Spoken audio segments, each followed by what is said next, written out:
every day you've got a reason to give up, haven't you? Like you wake up Monday and you think, another week of getting home hungry. But then you do it, and then you wake up Tuesday and you think, fuck yeah, I'm glad I stuck to it Monday, to be fair. Now it's easy from here. But like, if you've got it right from the start and you've got things in place, why do you need to be constantly changing things other than just to appear like you're working? I think people, if you are hiring a coach, do your due diligence in it. It's like, if you see somebody, they're advertising, go on the profile, see how many people they have helped. If there's like none there, straight away, something not right. And then if they're tagging their coach, just think. For me, one of the biggest things that we see, like as a downfall for clients, is the mindset, the way to think. So like, what do we define as a win? Did I get gold on stage? No, but no, I won as in I made it through the whole prep and made it onto stage. Yeah, people say it's a regression, don't they, if you don't win. It's like, but I did the prep and I got to the stage, I stood up there. Yeah, and it's just one of them, you never know who's going to turn up in it. Like, to me, it's kind of a... We're back at Podcast Rentals again today with Jonn and Olly, and we're going to talk about no topics selected, so stay tuned. So point of interest, let's just talk about upcoming shows. So for the first time ever, we've got both on stage together in the same category, Mad. on the same stage on the same day. Mad. Yeah. PCA in Hull. Yep. Yeah, PCA Hull, 10th November, classic short, isn't it? Not tall. We're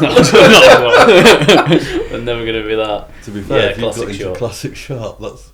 Yeah, they've raised the height cap, haven't they? I think last year it was 177, and I am 177, and they've raised it by a centimetre, so I'll just be there, unless I've grown. Don't Don't grow. Ruined it. Yeah, it's exciting, isn't it? And it's meant to be having like well, again, it's the same destination, isn't it? But completely different journeys, different approaches, all that kind of thing. And yeah, just well excited to get on stage together. It's going to be fucking mint, isn't it? Yeah. That's what it's about, really. Yeah, that same thing. We're not bothered about really competing. It's just personal challenge, innit? Make it to the stage and get pictures together. That's one of the things I wanted to actually talk about as well. People asking how you did after your last show. And even though we put information out there multiple times that were just, going through the motions, and we even took away the word competition for that sake, so people think, it's not as we're going in to win every single time like people feel like they need to. Yeah, it's just one of them, people, I think, everybody wants to, what do you say, how would you word it? I don't know, an area to progress, isn't it? Like say people, like we said before, they do park runs, don't they? And I think, right, I got a time of 3 hours, and next time I want to do like 2.5. Yeah. And like the same, I just to me, this is my park run. I just want to go on stage and I want to get that one good picture, and then the year after, do it again, try and improve that picture. So each year I'm gonna have like just a picture of my front double bicep where I'm aiming to progressively have got better till I've got like that exact one that I want, that I can just have massive somewhere in my unit or something. I think that's the difference between someone who does it because they enjoy it and love it, over someone who feels like the competition is the be all end all. So, they focus on one show date and think that's the only one I'm going to go in and I've got to pick up gold. And when they come out with they don't meet that expectation, they feel like they'll never do it again. And I think that also that expectation stops other people from participating in shows because it's a competitive mindset, so they feel like if they don't win or they don't place, then they didn't achieve anything. And you're like, no, you can do hundreds of shows. Like to me, my achievement, as soon as I'm stood backstage in my underpants getting glazed up, about to walk on that stage, I've made it. And that's my mission complete. I've made it, and then from there it's bonus, and I go onto stage absolutely loving it, enjoying it. As like you say, the people going in competitive frame of mind, they're on stage anxious, worried, disappointed at the end of it. Whereas I come off stage and like no placing. Yeah, exactly. And I'm happier than all of them.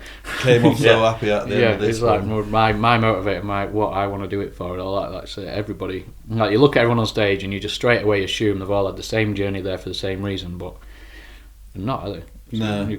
I mean, even between you and Jonn, you've got different sort of not driving factors, but like you go for this reason and you don't care. Jonn obviously goes for his reasons, and I think every single person, when it comes down to it, has their own like driving factor, if you want to call it that. Yeah, this year's very different, isn't it? Though. Yeah, like so relaxed in all aspects of all approaches, compared to like what we are seeing, what we have seen on Instagram and YouTube and stuff. People just doing the very old school stuff and clearly not enjoying it. Whereas this year, yeah, the relaxation, like minimal stress, I find like it shows in our physiques as well. Yeah. Like we're still full of life at 3 weeks out. Yeah, exactly. We're not seeing people, again, not to go back down the same route we've discussed before, but in the trenches hating what they're doing, like miserable. Like, I don't even know how they then choose to do another show after they've experienced the awful side, like leading up to it for 6, 12, 18 weeks or whatever, where they're miserable, can't sleep, everything, eating bland. But it's food. also the people like that who are speaking about it the most, aren't they? They're putting themselves in that thing, making it harder for themselves than they need to, but then they're looking for what do you call it, like external recognition kind of thing. Validation. Yeah, external validation. And like going, look, I'm doing this is really, really hard. And then people see that and go, yeah, that is hard, mate, fair play to you. And then the people who are tempted to do it go, no, if he's struggling, no way I'm going to do it. Yeah, exactly. Yeah. But again, they want this not validation, but they want to sort of prove that they're an elite person over the others that are following them. They want you to feel like they have this. Yeah, they've got to drive you up. Yeah, and most people watch it and go, well, I couldn't do that. They're getting up at 5 a.m. to do fasted cardio, wearing a weight vest backwards on the treadmill. Everything that they can do to make, like, over-exaggerate how difficult it needs to be, so that people go, whoa, it's not for me. I mean, he's a superhero, but I can't do that. Yeah. And then when, obviously, that's why I love our approach, you guys, every single year, even right up into peak week, full of energy and yeah, we've got a life, haven't we? Like at the end of the day, it's just a hobby, and we are just amateur bodybuilders. Like we do it for fun. Yeah, we love the process, and loving the process is much better than trying to just turn up and be a competitor in it. Like what I was saying to John the other day, it's how much it makes you a different person outside of it all. Yeah, you realise what you're capable of. Every day you've got a reason to give up, haven't you? Like you wake up Monday and you think, another week of getting home hungry, eating my food, still being hungry. Yeah. But then you do it, and then you wake up Tuesday and you think, fuck yeah, I'm glad I stuck to it Monday. To be fair, now it's easy from here. But like any minor inconvenience, you can think, nah, I'm not bothering now, can't you? Yeah. Well, especially like you had some right dilemmas with your cars and that, didn't you? And it gets in your head, doesn't it? And then being in a calorie deficit makes your head harder work to navigate anyway. Without a doubt. Yeah. Yeah. But then just being aware of it and navigating through it, and like you wanted to quit, didn't you? But I did. I thought I was gonna, and then just think about it a bit more and go, no, I can't. Yeah. It's a relatively hard process as it is. Well, I don't know why people need to make it harder on themselves anyway. Like a lot of I'm not looking on Instagram at the minute because I don't want to see people and start comparing myself and blah blah blah. Yeah. But like before, when I did, like I'd open it and I'd see people who I might end up on stage with, and they're like on the cross trainer fasted in the morning, and I'm sat next to my lad eating my Greek yogurt with cereal and watching like Dino, like all kinds of, and I'm just thinking, I've already beat you. And you'll be happy getting off stage. Yeah. In my world, I've won because I'm sat here having a right good moment while you're putting yourself through something that I couldn't be arsed with. If I was doing it your way, I won't make it to stage. I wouldn't want to. Same. And the thing is, obviously, bodybuilding, scoring, judging and everything is down to the judges what they're looking for. So if you've gone through all of that process and you've put yourself in a real bad place mentally, physically, feeling like you've given it your all, and then on the day you turn up and the guys that just look better than you, or the judges were just looking for something that you didn't even bring to the table, your mindset when you leave then is ruined. And like, this is no good for me, I'm not doing bodybuilding anymore, I'm quitting. And I feel like when people set themselves that much pressure and they go in that mind frame, like, that's the end of it. That's why we see on year these kind of guys walking away from it all, saying, "Oh, there's more to life than bodybuilding." Yeah, and we see it. Oh, I'm focusing on this from now on, and you think, it's unhealthy and blah blah blah. Like, it can be, but it doesn't have to be. And then they preach how hard it is to other people. Yeah, again, and you're back in that vicious cycle where you're like, no, it doesn't need to be. They just did it at the extreme level. They didn't get the results that they wanted. They didn't position where they wanted to, and now they hate it, so they're going to talk bad about it. Yeah.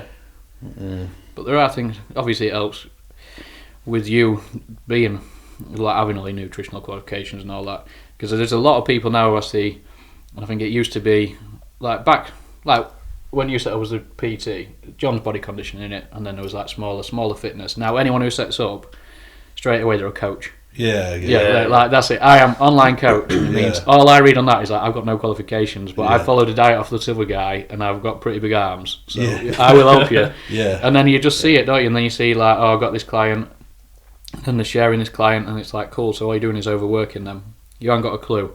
And now they're not losing weight, probably because you've overworked them already. And what you're going to do is take more food off them and increase the workload and just dig them into a recovery pit that they're not getting out of. And then and then I'm going to give him a refeed. Like, why don't we just not make him dig so deep so he doesn't need the refeed? And he manages to get through the week without nearly dying. Stop making him miserable. You've got a life to live outside. Exactly that. And you think, you're just making it too hard without understanding overdoing the energy balance, isn't it? Like I've been there where you just dig that deep where you just completely fucked. One of the biggest factors for me, and it still blows my mind that people overlook it, is the adherence to a diet, or the adherence to make it more to the user's lifestyle. So obviously cookie cutters and coaches that just come out of nowhere and they say, oh, this is for you and this is for you and this is for you, and they're handing out the same thing.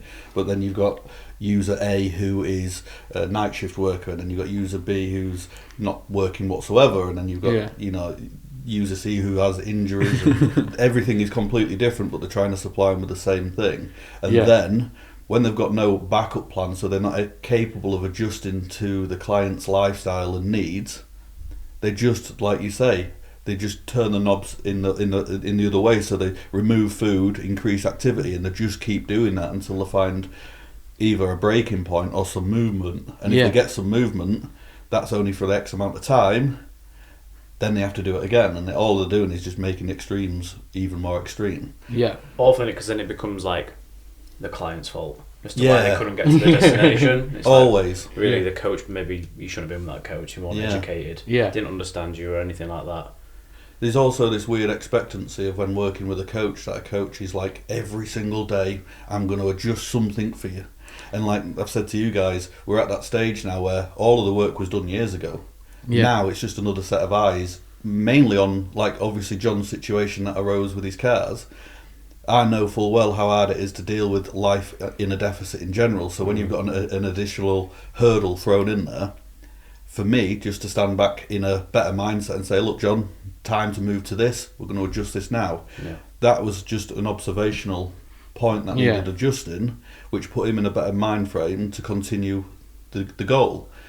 But online, I see it all the time, these glorified coaches who are like, oh yeah, we tweaked this and we adjusted this and we changed this and we adjusted this, and it's constant, and you think now clients are looking for that, when really, if they get the basic understanding and they know how to move through, your job is just to like steer them in the right direction. You don't need to be, if you've got it right from the start and you've got things in place, why do you need to be constantly changing things other than just to appear like you're working?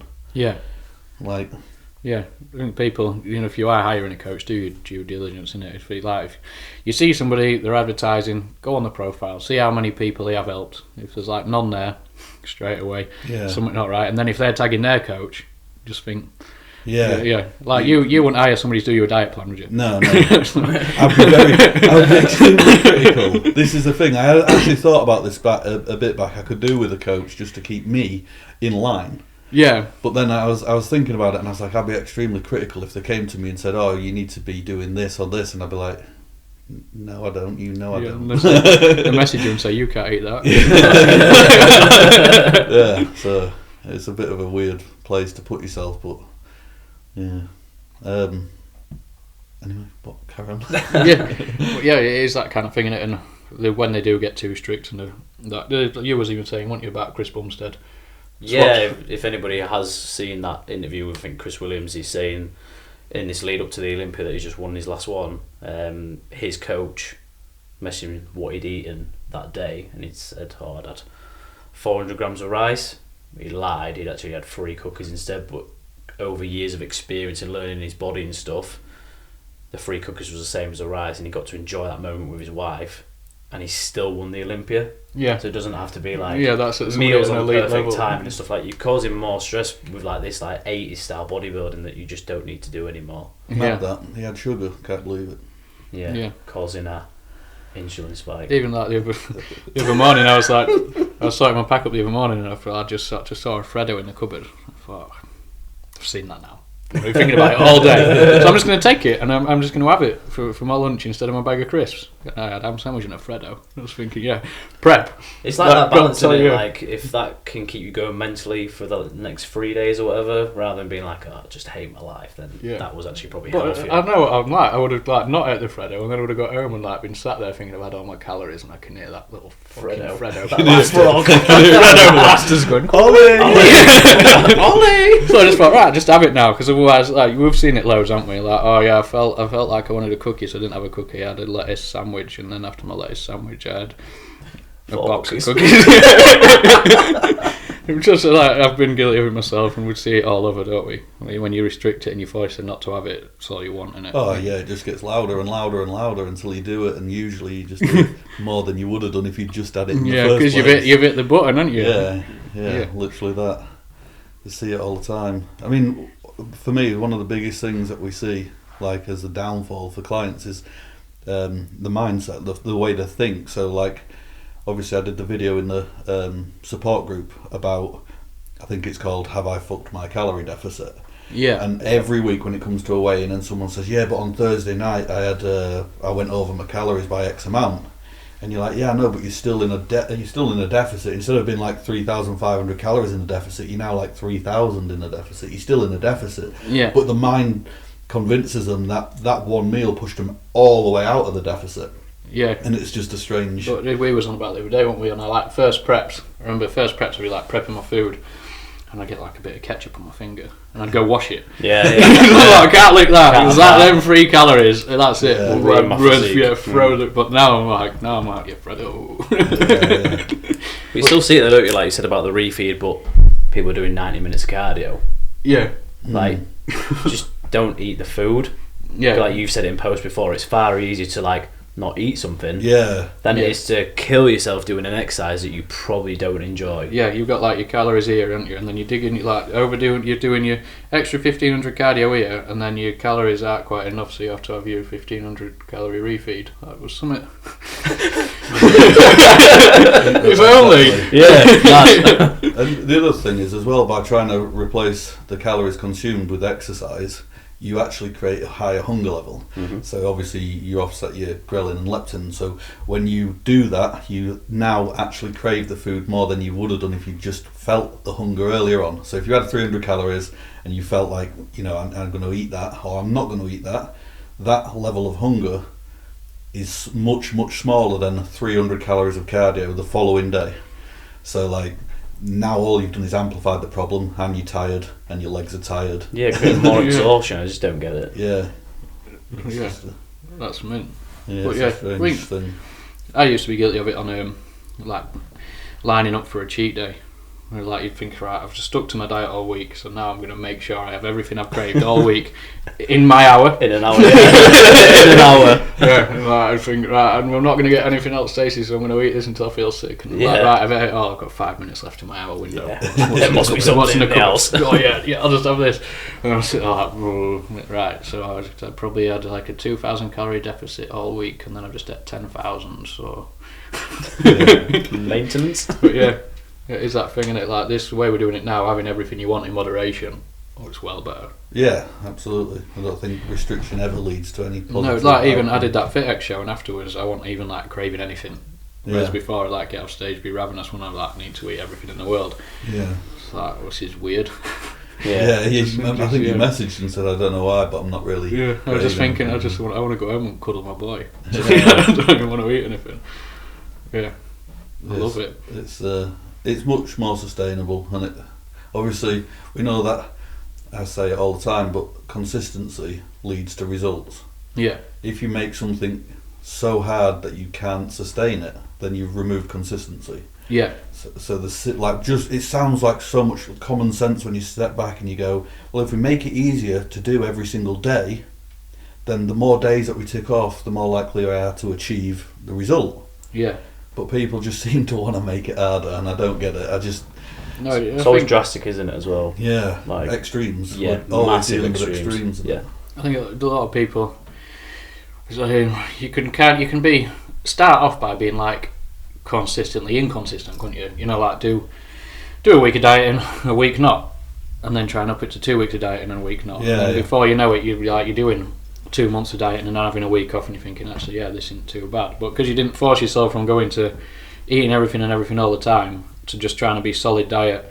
Because people do well, don't they? They do well for 5 weeks and then go, yeah, perfect, and then drop off for the rest of the year because they ruined it. Mm-hmm. Like you could have had that a week off, 2 weeks off, and gone back on. It's still better than completely giving up, isn't it? Yeah. The amount of times we've seen people announce that they've started a diet and they're now 2 kilos down and they're now 3 kilos down, and they're looking for this validation and this like, oh, I've unlocked the code. Yeah. And then we see like things just go quiet.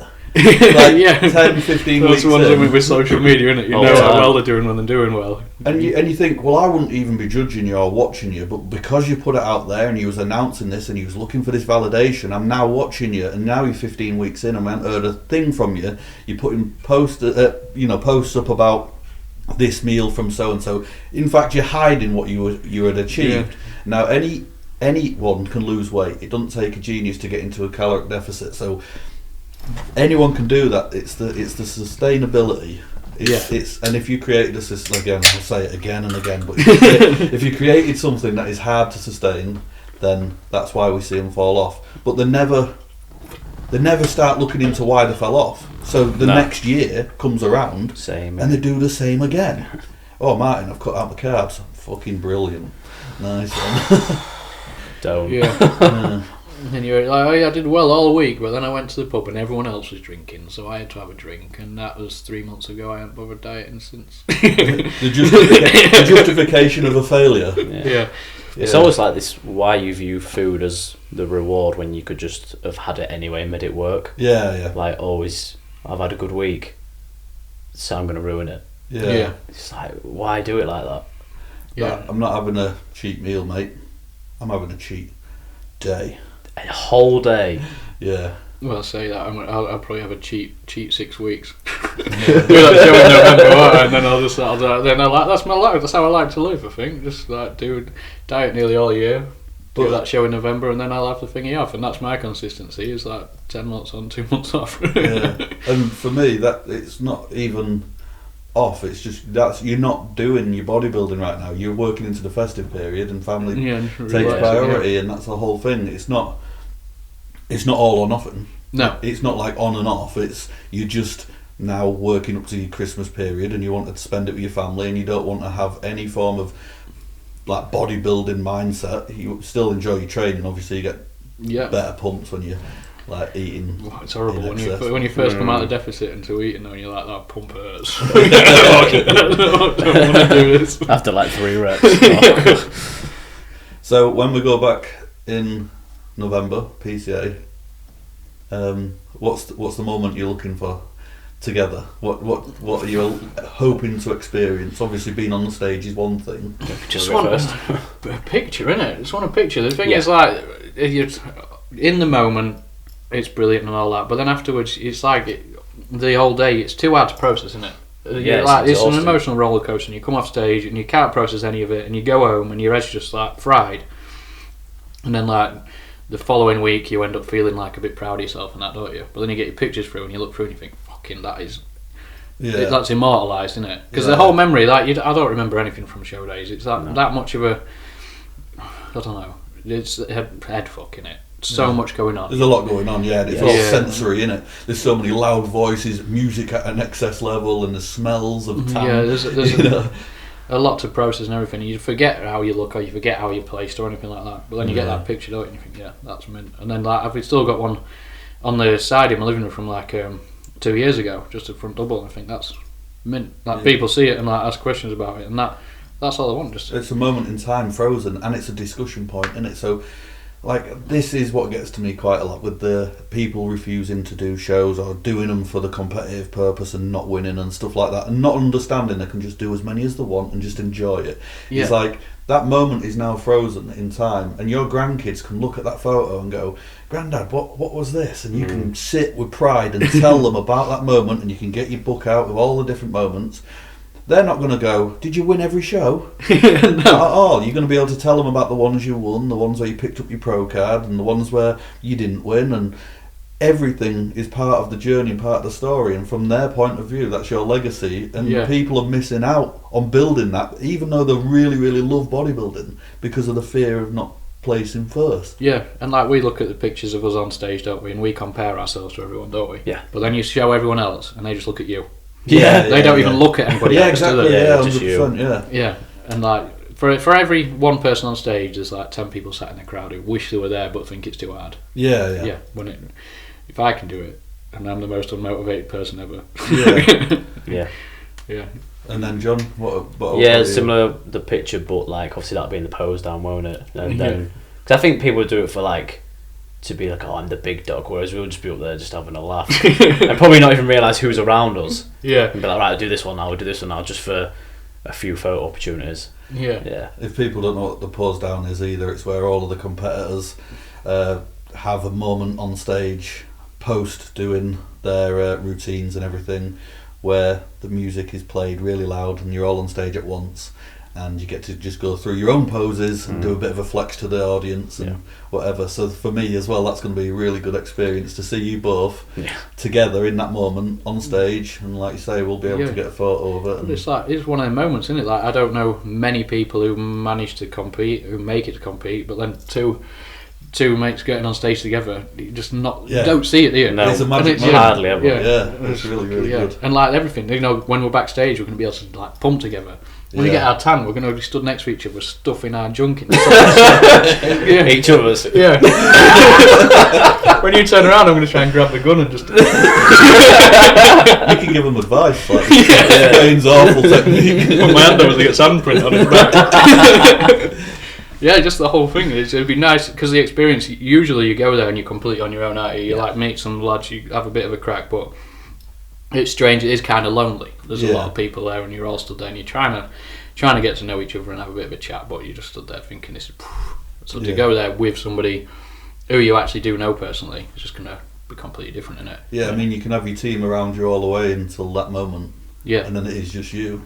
There's nothing anyone else can do other than just like, good luck, mate, you're off for it. So it is a lonely moment, really, normally. Yeah. So it's the first, isn't it, for like those three, isn't it, like all together? It'd be mad. And it's just only across the bridge, isn't it? Yeah, that's it. In the afternoon and all, isn't it? It's not like dicking about at 6 a.m. to go and get the tan and that. We'll just roll up at like lunch. Yeah. It's not like we have to set off at stupid hours in the morning, is it? You do it. At meal 2. No, meal 4 time. It's not like we have to set off really stupidly early in the morning, is it, John? No. But even like stuff like that, on the show days, all of us get a bit like in our own age. So, to be fair, I'm a lot better right now. But like, you'll see what other athletes are eating before they go on stage. Oh yeah. And we'll be eating our crisps, and you'll be like looking at us, thinking, "If I give you the wrong thing." Yeah. It's just there's such a broad spectrum of what everyone's doing, isn't it? I think the first few shows really messed with my head as a coach, from the coach standpoint, because obviously you've seen the coaches turning up, and not to discredit them or anything, but they're all big juice heads, and they're all like wearing everything, and I turn up in my just hoodie and joggers and whatever, and like you say, they've all got their rice crackers with 5 grams of jam evenly spread, and we're enjoying some Haribos and the Rice Krispie Square bar, and straight away it gets in your head and you're like, oh no, I shouldn't be in. And like when you messaged me when I was at that FedEx, like, oh, what you ate? I was like, just had a tuna sandwich and a bag of crisps. Like, yeah, bang on. I'm looking around everyone else, like you say, they got the driest rice cakes and a bit of jam on it. Like, oh, bless you, mate. Again, going back to another one that triggered me, obviously. You triggered. Spoiler alert on this video. Martin is triggered. Probably a week or 2 ago, when shared a photo of John's progress in his back, and someone had to step on in the comment section, say, "Get in there, mate." Get him wet. And then put a photo of their coach on, and obviously straight away I was like, we're not comparing apples and apples here, like we're comparing apples and pears. Is that the same thing? So straight away I let it go for a bit, and then I was like, no, I'm not. I'm gonna say, natural, mate. Yeah, he is. And I thought, no, he ain't. And then obviously I'm not bothered if he's natural or not, but don't come on here trying to discredit the progress that John has made and try and do it in a harmless way, And then when I respond, get triggered yourself, I'm going to respond. Of course I'm going to respond. You've come onto my post and tried to trigger me. And then when you get the reaction that you was expecting but didn't think you'd get, you then have a problem with it. Yep. So we get into a bit of a back and forth. And then before long, I've got this photo of this guy that he's put on, and he's wrote, "Yeah, diet soda or whatever won't cut it for this guy, mate. He's fish all day." And I literally then getting mad about this guy's photo, going, "Well, this guy's eating fish all day and he didn't even get his glutes through." So I'm getting mad at this guy who's not even said anything because this other person's brought his photo into it, and and you think there's this whole weird again. You get that all timed out with like, "Did you win?" "No, but I did enjoy it." Yeah. I won my personal battle. Yeah, like, what do we define as a win? Did I get gold on stage? No, but no, I won as in I made it through the whole prep and made it onto stage. yeah, people see it as a regression, don't they? If you don't win, it's like, but I did the prep and I got to the stage, I stood up there. Yeah, and it's just one of them. You never know who's going to turn up in it. Like, to me, it's kind of a law of big numbers, in it. If I turn up to enough, I'll get a win. Yeah. that's my strategy. My strategy is just over the one day I turn up and nobody better than me turns up. Yeah. And But for the rest of it, I'm turning up, and to me, that's all I want, is to make it. Yeah. Well, even like that comment of getting there, like getting where, like for as far as we're concerned, we've surpassed where we wanted to be. Yeah. Yeah, wouldn't it? Like we thought we'll have a go at going on stage. Never thought we'd keep going on stage. Never thought we'd keep making progress. Never thought we'd stick at this fucking. The first day when you announced, sort of said, "I want to do it. I'm going to go for it. Can you help me or whatever?" And was like, "Yeah, let's do it." That moment then was just to me a one-off to see what we can do. Yeah. And now obviously, what are we? 4 years on? I don't know what it is. 5 years. Yeah, on, this will be my 8th show. I'm just that. Shall we have a go? Yeah. Exactly, yeah. Yeah. Hi Martin, I've managed to stick at 2 diets you're giving me now. Shall I get on the stage? Yeah, and that's where it leads to. And the thing is, like you say, getting there. Where is there to who? Who's given this imaginary place that they're trying to get to? You're trying to get to anywhere better than where you were. So I think like everyone's. They feel like they've got to be highly motivated to start when you aren't, have you? You just got to start, and they're also everyone's waiting to be big enough or something like that. Like, just don't. You never know who's going to turn up. You'll never ever be big enough. And you don't know what's coming in your life. Anything major could just stop that whole progress. And if you didn't do it when you wanted to do it, 3 years later, and say you've just had 2 kids, and whatever's happened in your life, and now all of your previous lifestyle has changed. Yeah. Then now what do you bury them dreams? But like that first one I did, obviously my wife was pregnant with Littleton, and I thought this would be my only chance to have a Littleton. There's no way. Like, I've seen how hard preps are. There's no way I'll ever be able to do it when he turns up. Yeah. Turns out it ain't that much different. All I do is my life's like completely the same. I just eat a bit less and then go on stage. Yeah. Yeah. Yeah. It's fascinating. I love it and I can't believe it. It's probably actually easier with a child. You've got more structure. Yeah, and it's like, if you are having a bit of a tired day and you go home and they're there, it's like, day made. Don't even matter. It's just, it's over with. And it's good for them to see and all, innit? I like that he sees me committing to something and doing it. And I like that he sees following me it through. Yeah, and he sees me like committing to like 16 weeks of dieting and not having as much snacks as I'd like and that, to still go on and lose. Like, the kids are very competitive out there, and they feel you've got to win everything. Yeah. And he's like, he's like asking me, how do you feel about it? And I'm like, I'm well proud of myself. I stood on the stage, and I'm like, there's 5 people there, isn't there? Think of how many men there are my age who want to be on that stage. Yeah, wow. Yeah, you'd be all exactly, yeah. Like you say, bringing it back to like primary schools now, everyone has to win. Yeah, everyone has to win everything. everything. The loser has to win, and I get it. I understand why, because no child wants to be sad that they didn't win or anything. But also, if you want to create that winner's mentality in them, they need to experience a loss to know that they want more than a loss. Yeah, and need to teach them what a win is to them, innit? Like, yeah. To a lot of them, just being able to run is fantastic, innit? But to have to run the fastest, it don't matter, does it? Yeah. I don't feel people need to be as competitive as they are and stuff, do they? Yeah, no, not at all. No.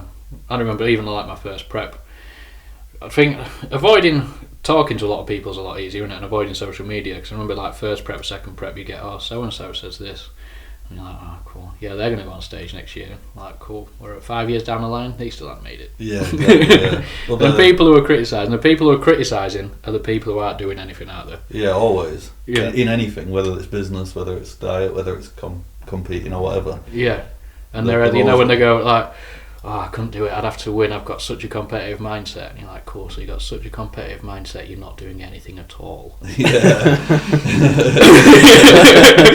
Okay. That's the real win. Yeah. Yeah.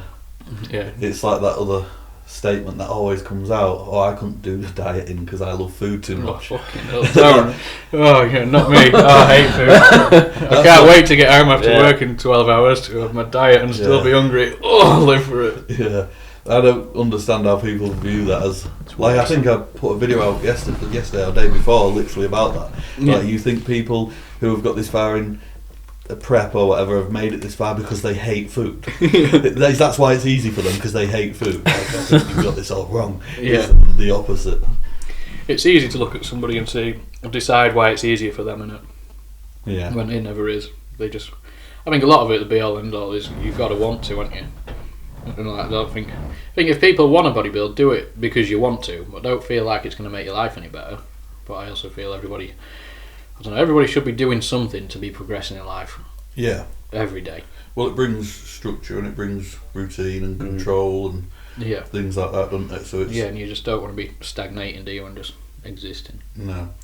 Yeah. But again, for me, the biggest one is buried dreams. It really gets to me. People let it something what they really, really wanted to do. Yeah. They just don't do it because I feel like, you know, being 70 years old, if we make it that far, but if being 70 years old, knowing that you physically can't do it anymore, I mean, obviously there's masters and stuff, so I'm not saying it's impossible, but I mean, to look at your best, at your peak, in your prime years, now you can't go back and do it. Yeah.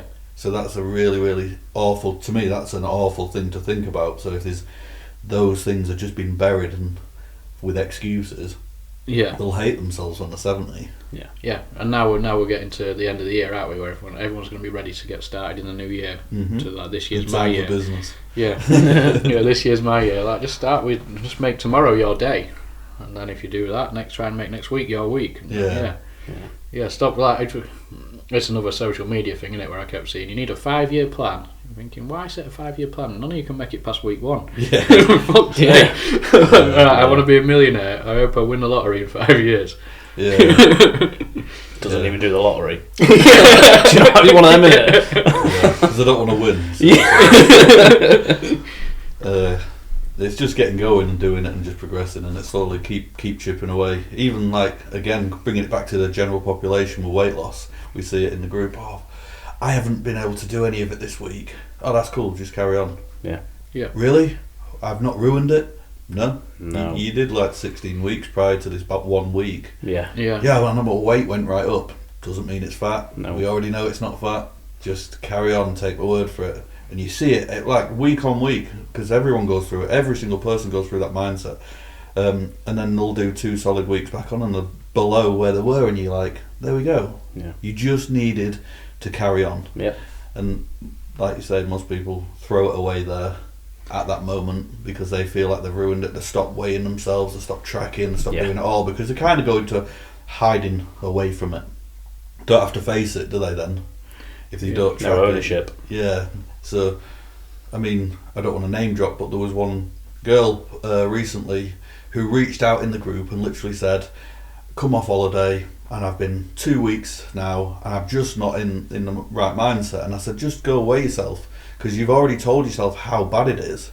And I guarantee when you go weigh yourself now, just to find out where you are, and then we'll get 2 more weeks in. And like she said, I can't believe it. It's not as bad as I thought it was. And within the first week, I pulled all that weight off. And now, obviously, she's a couple of weeks progressed from there, and she's at her lowest weight again. Yeah. But that moment in time is so detrimental, or it can be so detrimental to someone's progression. So they can quit right there and then on that spot. That's a mindset thing, though, isn't it? Yeah. I think that, again, that's why the group support is massive. Yeah. I say all the time, when you join the Autoplanner, the app is just one of the tools. The support group, trust me, that's where the magic happens, because you put that message in there and you've got 15 ladies going through the same thing that you're going through. They'll all support you. They support you when you lose. They support you when you're struggling and all that. That's high value to me. It's understanding it's like you're trying to make it your new, not your new lifestyle, but it's not like, you're just going to diet for 16 weeks and then that's it, you'll go back to where you was before. Like, you just want to change it so, like, it's just normal living. Yeah. It's not like, oh, I'm on a diet. It's just like, no, you just live. Yeah. And exactly. this is part of it. Yeah, like, things come up, cars break, you go through stressful situations, your weight will go up, you go on holiday, you come back, you just go again. Just make it normal living. Expect it to just not be a constant downfall. Yeah. Like, it's that trend. same thing we said before, isn't it? Just zoom out. Yeah. Instead of like, oh, I've had like 15 years of not dieting and I'm not happy with how I look, so I'm going to try and solve that in 6 weeks. Yeah. And then like, well, I've ruined it on week 6, so I'll just give it another 15 years and I'll have another go. But then, just zoom out. And like, if you want to lose 20 kilo, you don't need to lose it that year. You can lose 4 kilo a year for 5 years, can't you? It's like, you can go up and down. Just zoom out and look at where it is over the very long term. There's so much I could say on this topic. I could go on for when you see the weight go up on that 1 week and they show you the chart and it's gone from this week right up here to this week, and then you literally say zoom out, and the zoom out and it's right up here where they started, and you're like, why are you focused on this pinpoint area right now, like it's the end of the thing? Like you've lost 10 kilo. And then this week you put 0.5 kilo on a weigh-in, and it's during your period or something, and you go, calm down. You're still 9.5 down. Yeah, calm down and carry on. And when I zoom out on mine, my highest from when I started is 94, and my lowest is 71. So it goes like over the years. But yeah. And yet on the outside, people who see your progress, it's like, oh yeah, he's doing really well, he's got really lean and all of this. Yeah. They don't and then see people that. see me at December and they go, oh fucking hell, what happened to you? Yeah. Like, I do this on purpose. Yeah. I know it doesn't look like it. Yeah. But yeah, I'm just enjoying it. Oh, do you want to wrap it up? Are you happy with everything we've discussed? I'm happy with that, yeah, I really enjoyed it. Yeah, I'm happy unless there's anything you want to bring up. From the trigger points or anything that obviously mentioned in the week. One thing I would say to people, don't look at like the progress we're making right now and think, fucking hell, I want to do that. So you don't do you? Just work out why you want to do it. We've been doing it for years, haven't we? Do you know what I mean? Like, yeah, and a lot of people will think, oh, if you get shredded, your quality of life's going to be better, and like, it isn't, is it? If you eat better, you're going to feel better. Yeah. But don't start. Remember where you're starting, and don't start like looking at other people to try and to compare how they look to how you feel. And a good point to put on top of that is you don't look like that all year round. No, not one bit. Unfortunately. Not one bit. So the photos that you do see when we share them, they're a moment, like a snapshot of time where we got you to the best and we knew it was for a day or two. Yeah, and like you put a question out, didn't you? Like, oh, how much weight do people want to lose? Yes. Yeah, like that number when you lose it still might not make you be where you want to be or make you happy in it. Yeah, exactly. That's just the reason. Keep control of your life and be happy and healthy in it. Like, the whole reason for that question was to just see the mindset of people, because we've got people like ladies in 55 kg saying they want to lose, 6, 7, 8 kg on top of that. Yeah. And you know full well they ain't got that and that health. So there's other aspects going on that they're not they're unhappy with. Yeah. But they're just holding it is the weight is the reason. So like I look at it straight away and I'm pulling data. I'm looking and thinking that person couldn't possibly lose that much. They would be leaner than you two guys. Yeah. And you're like, but yeah, knowing that information helps when we approach them or when we work with them to say, look, this isn't going to make you happy. Yeah. This image, this new leaner version of yourself isn't going to create happiness. You might feel a little bit better for a moment in time, but whatever else is deep rooted, we need to understand that more. We need to get to the bottom of that, or else you'll get there, not satisfy you, go back and still be unhappy. Yeah. I think it's like you said to me recently, like, I'm not bothered what you weigh now. Yeah. And it's the same for like people who are starting a diet, like, oh, I want to lose a stone. What does that look like to you? Where's like, this magic number come from? Yeah, and like when you get to your image and it's not a stone, then what do you do? Do you quit? Do you carry on? Do you chase that number still? A great one for that is, when they say, oh, it's because I look like that's what I used to weigh, and you go, oh yeah, when? And they go, when I was 17. Yeah. And you go, how old are you now? Oh, I'm 45. Yeah. I've had 3 kids. Right, okay. You know, I'm fortunately going to break your heart here, but it's highly unlikely you'll ever look like that again. Yeah. Not just through the aging process, but through the multiple birthing processes, and just, general getting older and stuff always ruins your body. Yeah. It's just one form of data, isn't it? Stepping on the scales. Yeah, like losing weight, it will make you feel better, but don't set yourself a target and think that's going to make you get to that number and go, mint, this is perfect time. I feel great. Yeah. Look at me. Look how great I am. Yeah. Accomplished. Yeah. Yeah, the whole journey itself is the accomplishment, isn't it? Like, just stop looking for a destination as an accomplishment. Yeah. And also we do know full well that being that lean isn't a healthy thing. You haven't all of a sudden become a super picture of health or whatever you want to call it. So being super lean is actually unhealthy. No, but like the people now who are taking control of the diet, losing weight, looking after the health, and they're in their 30s, 40s, that's going to benefit them massively. Yeah. Going into the 40s, 50s, all that kind of stuff, innit? Yeah. Yeah, and it's that now, innit? It's like laying the groundwork now to have a better existence later on. I think there's a meme, isn't there, where it's about, I think it's a guy talking about his father or his grandfather, and he says in the 30s my grandfather was working out and exercising and lifting weights, and now that he's in his 70s he can bend down and pick up his grandchildren while his other friends needed to be assisted to walk about. So that's why it's very important to do the things that we do. It doesn't necessarily, people look at bodybuilding or the gym in general as this like aesthetic only purpose, so you must go to the gym, get shredded and look good. Well, really there's a million more benefits to lifting weights, like just having a healthier physique, like you say, for longevity. So being older and being more mobile when you're in your 70s and your 80s or whatever, that on its own should be a massive motivator for someone. Yeah, you're stimulating your body to stay active, aren't you? Yeah. It's like, when like you see it a lot in men when they retire and just start sitting down. That's it, the bodies just end up fucked up. That's it. Yeah. Health problems fairly soon from just stopping moving. How many stories have you heard about guys that they retire and then within 5 years of the retiring they've died? Yeah. It's like they stop moving, they stop having something is part of what's keeping, you're giving up on what's keeping you alive in that sense. Yeah. We're all going to suffer sarcopenia no matter what, and lifting weights in general slows that down. Yeah. That on its own, again, another motivator to lift weights and just use the gym and be generally healthy. Yeah. Let's wrap it up then. So, like I said, PCA, Hull, November the 11th. 10th, I think, isn't it? 10th, yeah, 10th of November. Both of you on stage, first time. Couldn't care less what you place. For me, I want. No. We're excited. We're documenting it all out with full day and that. Yep. Be on the YouTubes. It will. Yeah. So that's one to follow. Make sure we get it all in and show people what it's really like and what it can be like. Yes. Not the extreme version. Yeah, here's what you make it, innit? I don't know if you want to say. Can we just roll it out from there? I do. Yeah. Bye.